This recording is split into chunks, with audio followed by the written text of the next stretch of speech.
Coucou tout le monde, j'espère que vous allez bien. Je suis super contente de vous retrouver dans cette nouvelle vidéo qui est un petit peu spéciale. Donc comme vous avez pu le voir dans le titre, il s'agit d'une revue sur l'utilisation de l'eau de riz en tant que soin capillaire. Je ne sais pas si vous vous en rappelez, mais il y a quelques bons mois de ça, je vous avais posté une vidéo pour vous parler un peu de l'état général de mes cheveux et je vous expliquais que durant l'année 2017 jusqu'à début 2018, je suis désolée pour le bruit de la voiture, j'avais pas mal malmené mes cheveux, je ne m'en étais pas vraiment occupée, j'avais beaucoup de stress, d'angoisse, etc. que ça s'était vraiment ressenti sur mes cheveux. Du coup, j'ai commencé il y a quelques mois de ça, je pense que ça fait au moins 5 mois sans vous mentir, j'ai commencé à utiliser l'eau de riz en tant que soin capillaire pour retrouver en santé, retrouver en élasticité, retrouver en volume, en masse. Et je vous avouerai que je ne suis absolument pas déçue. Vous étiez nombreux à me demander une vidéo un peu revue des mots sur le sujet et j'ai maintenant suffisamment de recul pour vous en parler. J'avais vraiment envie de faire cette vidéo de façon un petit peu spéciale. J'aurais pu vous balancer comme ça comment on fait de l'eau de riz, comment on l'utilise et basta. J'avais vraiment envie de vous expliquer en quoi l'eau de riz pouvait être bénéfique pour nos cheveux et c'était aussi l'occasion de vous expliquer comment ça se passait un peu là en haut. Je trouve c'est hyper intéressant, je suis très passionnée. Dès que ça touche aux cheveux, je suis toujours passionnée, super intéressée et ça me fait super plaisir en fait de partager ça avec vous, de vous apprendre des choses à mon tour. Je sais que vous êtes parfois quelques-unes à me dire « Armelle, tu parles beaucoup, tu t'attends de toi, etc. » Mais là, je vais essayer de vous expliquer les choses de façon simple, précise et concise pour que vous appreniez le maximum de choses et que vous sachiez un petit peu plus en fait comment ça se passe. Parce qu'à vouloir avoir des cheveux longs, c'est bien, mais savoir comment ça se passe, ça aide en fait. Donc vous, n'hésitez surtout pas à me dire ce que vous en pensez en commentaire. N'hésitez pas non plus à liker la vidéo si elle vous plaît. C'est une vidéo sur laquelle j'ai pas mal bossé, j'ai fait pas mal de recherches pour qu'elle vous soit le plus utile possible. Donc sans plus tarder, on commence tout de suite. C'est une pratique qui est assez récente en Occident, etc.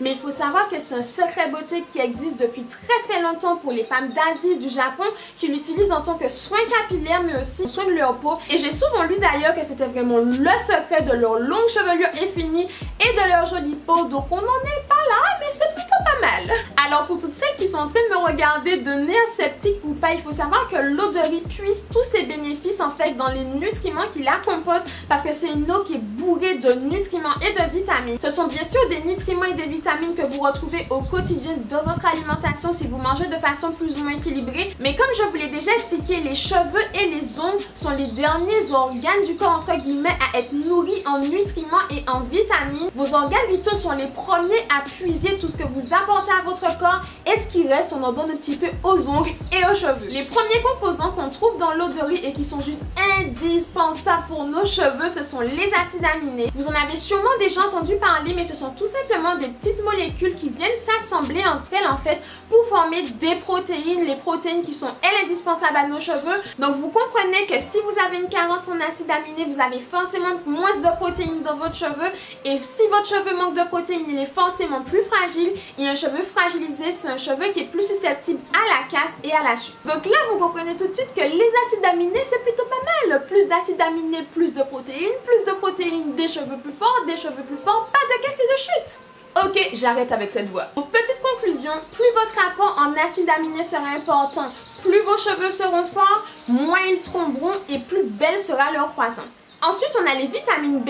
Donc, il faut savoir que vraiment, d'une manière générale, parmi toutes les vitamines qui font du bien à nos cheveux, les vitamines B sont celles qui arrivent en haut du classement. Ce sont les vitamines qui s'occupent de booster la croissance de nos cheveux, qui s'assurent du bon fonctionnement des cellules du cuir chevelu, mais surtout qui permettent le renouvellement du follicule pileux. Si vous ne savez pas ce que sont les follicules pileux, ce sont tout simplement les petits sacs en fait qui portent nos cheveux. Je dis ça comme ça, mais en gros, c'est le petit sac en fait qui est à la racine de chaque cheveu. Je vous mettrai de toute façon des petits schémas, des petites images pour que vous puissiez mieux comprendre. Ensuite, les vitamines B, ce sont aussi celles qui permettent de réguler la production de sébum, d'activer la circulation sanguine au niveau du cuir chevelu et elles permettent aussi de fortifier, de gainer un peu la fibre capillaire. Donc en conclusion, elles contribuent à la pousse du cheveu, à la densité du cheveu sur le cuir chevelu, mais aussi elles permettent de prévenir un peu la casse et la chute du cheveu.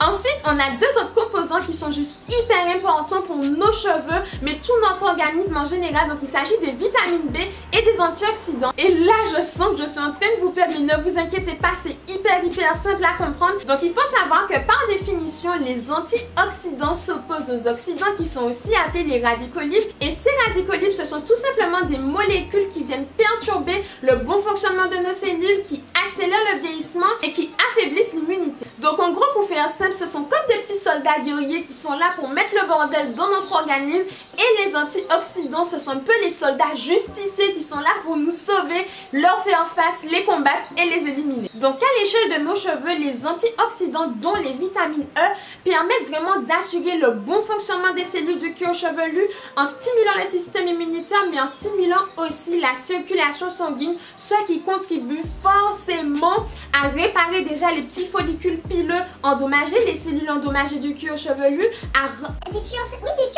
c'est bien ce qu'on dit. À ralentir le processus de vieillissement des cheveux, à améliorer la croissance, à améliorer la santé générale du cheveu. Franchement, les antioxydants, c'est de la bombe. Ça agit à tous les niveaux. C'est de la bombe. Ensuite, l'eau de riz est également chargée en minéraux. Donc, je pense que vous les connaissez. Donc, je ne vais pas énormément m'attarder là-dessus. Mais c'est un peu tout ce qui est zinc, calcium, magnésium, etc. Mais il faut quand même savoir que les minéraux ont pour rôle essentiel la nutrition et l'oxygénation des racines capillaires, ce qui contribue à la croissance du cheveu, mais aussi à la reproduction et au développement des cellules. Et enfin, le dernier nutriment, c'est l'isonitol, et c'est tout simplement un hydrate de carbone qui a pour propriété particulière de réparer les cheveux, de protéger les cheveux sains pour éviter qu'ils ne s'abîment justement, de rétablir l'élasticité qu'on a dans le cheveu et d'éviter les frictions. Vous savez, les petits frottements qu'on a entre nos cheveux là qui nous créent des fourches et des single knots. Ben justement, ça permet d'éviter ça.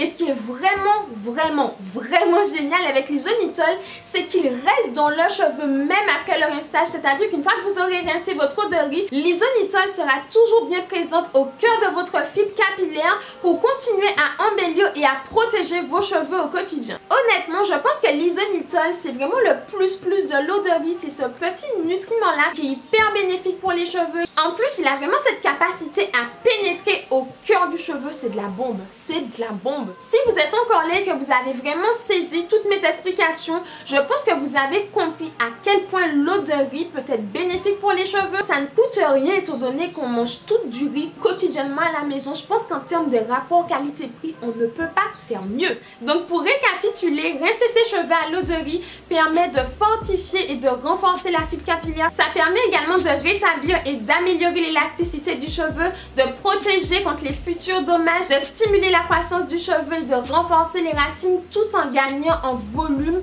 et en brillance. J'ai plus rien à ajouter, je vous ai tout dit, vous savez tout maintenant. Et vous voulez quoi de plus? L'eau de riz, c'est jackpot. Maintenant que je vous ai tout dit, je vais tout de suite vous laisser avec la partie démo où je vous montre comment je la fais, comment je l'utilise, etc.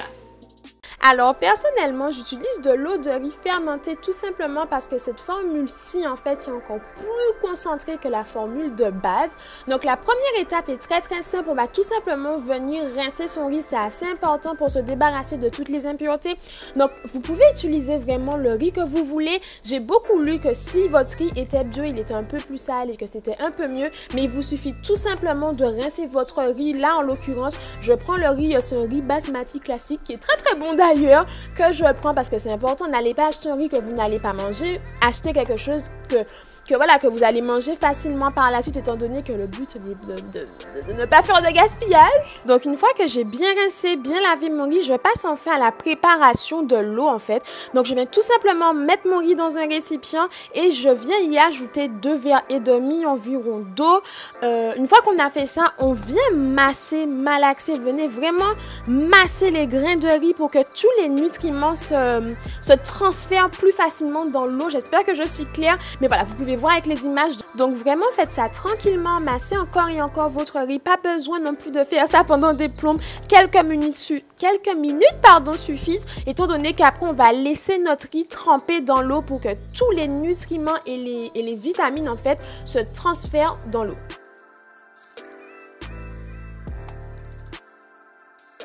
Ensuite, une fois les 30 minutes écoulées, on va tout simplement venir filtrer l'eau. Donc, on va mettre l'eau de côté et ensuite, vous pouvez vraiment cuire votre riz pour le manger comme vous avez l'habitude de le faire. Il n'y a aucun souci à ce niveau. Moi, c'est ce que je fais. Je ne fais aucun gaspillage. Je prépare mon eau de riz quand je vais vraiment faire du riz, en fait. Et je transfère, en fait, le tout dans un petit bocal qui va me permettre de vraiment bien conserver mon eau de riz pour éviter qu'elle ne s'abîme. Maintenant, une fois qu'on a fait ça, on passe enfin à l'étape fermentation. Donc, c'est très simple. Je laisse tout simplement l'eau de riz à température ambiante pendant 24 à 48 heures. Plus la pièce sera chaude en fait, plus la fermentation sera rapide. Et voilà, là c'est le résultat. Mon eau de riz a fermenté et vous pouvez le voir sur le dessus ici. Ensuite, une fois que mon eau de riz a bien fermenté, je viens tout simplement la faire bouillir pour stopper la fermentation cette fois-ci, pour qu'on puisse vraiment bien la conserver. Je n'oublie pas de mettre un couvercle pour éviter que l'eau ne s'évapore de trop, parce que forcément, on perd un peu de liquide, mais le but est de minimiser en fait la perte. Après ça, je la laisse tout simplement refroidir et je peux enfin passer à l'utilisation. Si vous ne l'utilisez pas de suite, vous pouvez la garder 8 à 10 jours maximum au réfrigérateur. Donc là, je vais tout simplement venir diluer un verre d'eau de riz dans 2 verres d'eau normale, parce que la formule, comme je vous l'ai dit, est très concentrée, donc c'est important de ne pas l'utiliser comme ça et de bien la diluer, parce que voilà, elle peut être bénéfique, mais elle peut être tout le contraire si on l'emploie mal. Alors, j'ai oublié de le préciser, mais je fais ça vraiment quand j'ai terminé tout, quand j'ai fait mon shampoing, mon après-shampoing, mon masque. C'est vraiment ma finition, en fait. C'est la dernière chose que je fais dans ma routine soin, c'est rincer mes cheveux avec de l'eau de riz. Donc, comme vous pouvez le voir, je n'ai pas vraiment de méthode. Je commence d'abord par imbiber mes pointes et les longueurs et ensuite, je verse l'eau doucement au niveau de mon cuir chevelu pour qu'elle puisse pénétrer. Et je viens terminer par un massage du cuir chevelu parce que, voilà, vous savez qu'il faut masser son cuir chevelu pour activer la circulation sanguine et faire en sorte que tout ce qu'on apporte, tout ce qu'on applique sur notre cuir chevelu pénètre. Donc, c'est tout simplement ce que je fais. Donc, je masse. Je me mets la tête en bas tout simplement parce que l'eau coule en fait. Et en plus, c'est bénéfique d'avoir la tête en bas quand on se masse la tête. Donc, c'est bonus plus. Une fois que j'ai fait ça, je viens laisser mon eau de riz poser pendant 15 minutes.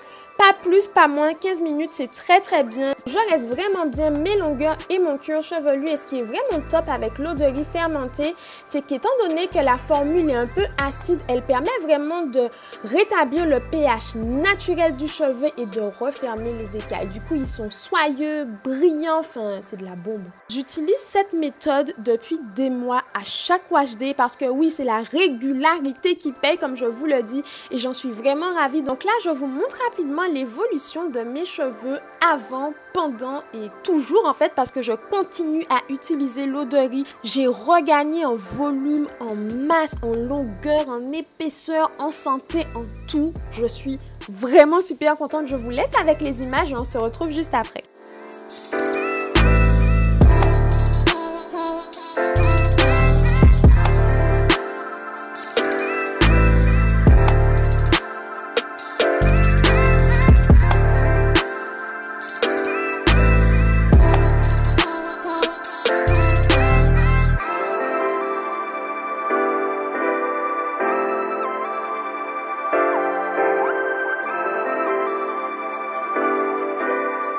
Les filles, vous savez tout maintenant sur l'eau de riz, sur comment je l'utilise et pourquoi, etc. N'hésitez surtout pas à me dire si vous l'avez déjà essayé en commentaire. Et avant de vous laisser, je tiens juste à vous apporter une petite précision. Donc comme je vous l'ai expliqué, l'eau de riz est chargée en protéines. Donc si vos cheveux n'aiment pas les protéines, ils risquent de ne pas apprécier. Donc vraiment à vous de tester, essayer pour voir ce que ça donne. Et en fonction de ça, vous aviserez. Mais de toutes les façons, tous les cheveux ont besoin de protéines, mais seulement à une fréquence différente en fonction de leur porosité, etc. Si vous voulez une vidéo sur la porosité, n'hésitez surtout pas à me dire ça en commentaire, je vous la ferai avec plaisir. Mais sinon, si vos cheveux sont abîmés, s'ils sont un peu mous, s'ils ont besoin d'un coup de fouet, je pense très sincèrement que l'eau de riz peut être une très bonne option. J'espère sincèrement que l'eau de riz fonctionnera aussi bien, voire mieux pour vous. Quoi qu'il en soit, n'hésitez surtout pas à me dire ce que vous en pensez de ce format-ci de vidéo en commentaire. Laissez-moi un petit pouce vers le haut si la vidéo vous a plu et que vous voulez voir plus de vidéos comme celle-ci. Abonnez-vous si ce n'est pas encore le cas et n'oubliez pas d'activer les petites cloches pour ne manquer aucune de mes vidéos. Donc jusqu'à la prochaine vidéo, je vous fais des millions de bisous et prenez soin de vous. Mouah.